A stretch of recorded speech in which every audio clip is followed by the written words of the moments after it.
So in our last lecture segment, we covered 3 of the 6 acquisition controversies. We are now picking up with the 4th, deceptive marketing. Another acquisition controversy is deception.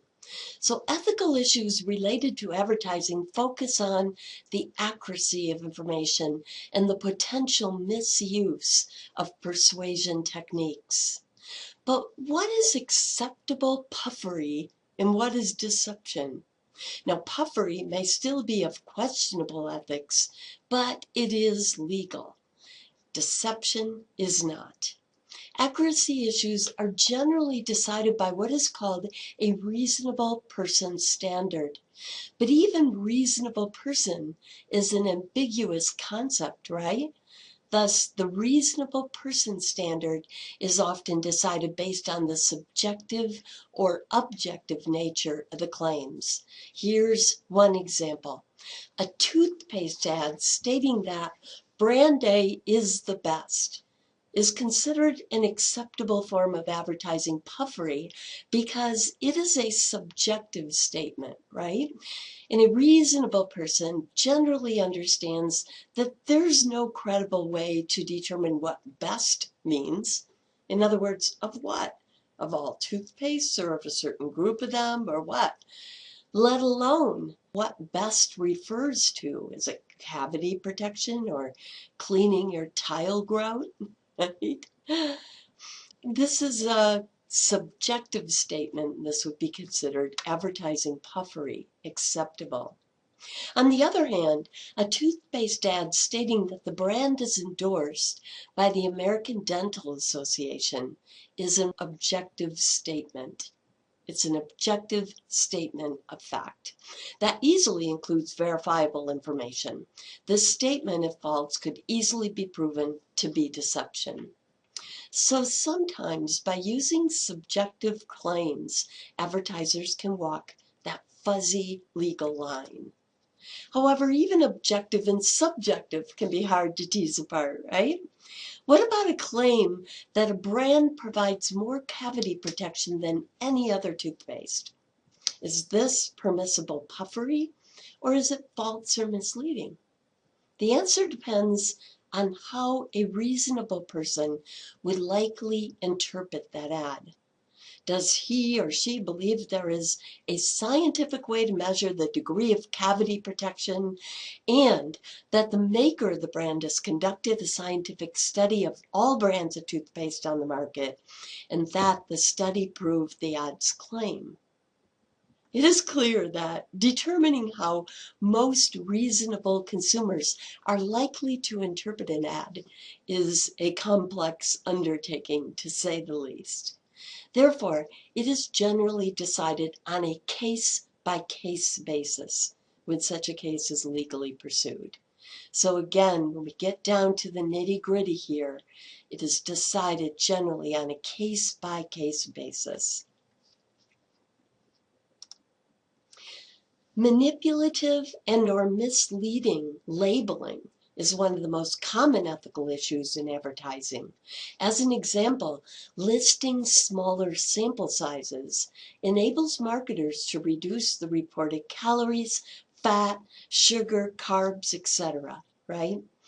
Do you think that Campbell's chicken noodle soup printed nutrition information is scary at 870 milligrams of sodium in one serving? After all, that's more than a third of the total daily amount that health officials claim can cause hypertension. Well, look more closely. A serving is defined at half a can, meaning that sodium level is more than 2/3 the dangerous amount. In a national survey of 1,000 consumers, 90% said they eat significantly more than half a can of this soup. In fact, most of them report eating the whole can when they open it. You don't need to memorize this, but that is data from the Center for Science and Public Interest collected in 2011. Marketers also often try to camouflage or mask information they do not want you to attend, such as warnings. In addition to using the smallest print allowable and the fastest rate of speed allowable in audio messages, right? They have actually identified a font that is called sans serif that makes such warnings more difficult to read. In addition, they often place a thick line frame around the cautionary message, and this contrast further makes the sans serif letters more difficult to distinguish.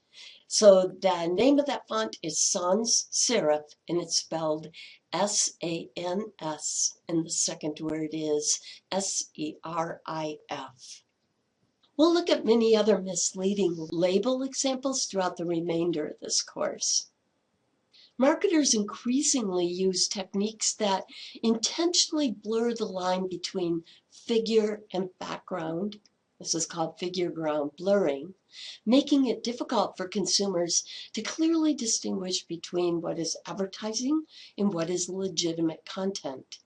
As a result, these ads trick consumers into giving these ads more attention than what would be given to obvious ads or commercials. Imprinted material, an advertorial, is a print ad that is intentionally designed to closely resemble editorial material. So advertorial is intended to resemble editorial material.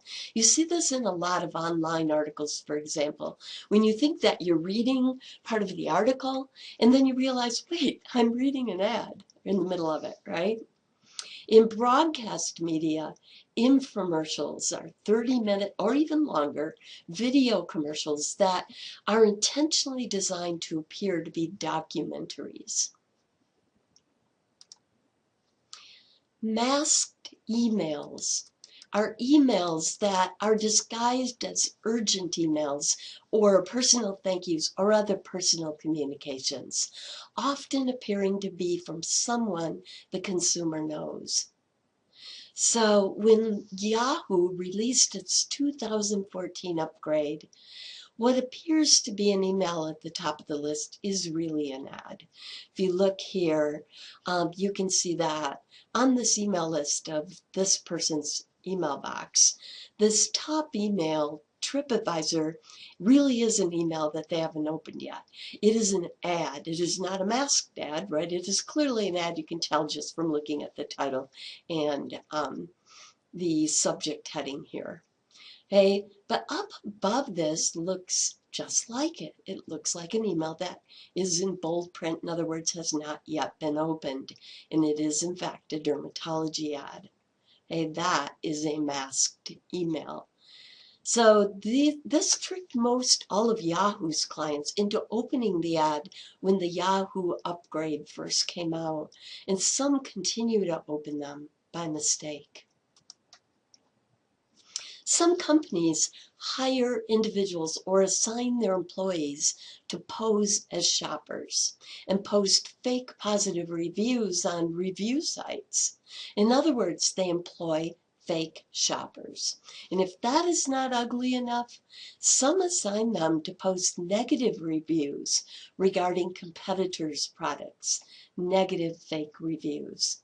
There's been more than one case where such underhanded techniques have succeeded in putting small new businesses out of business because of one or more strong negative fake reviews. This is a growing concern because such cases are difficult, if not impossible, to prove in a court of law. Additionally, businesses are sprouting up that sell reputation cleanup. In other words, if a company is willing to pay enough money, they can have your negative review removed from the internet by using harassment or hacking or other techniques. The client company must simply claim that the ads they are asking to have removed are fake shopper ads. But just how motivated do you think these reputation cleanup businesses are to investigate this?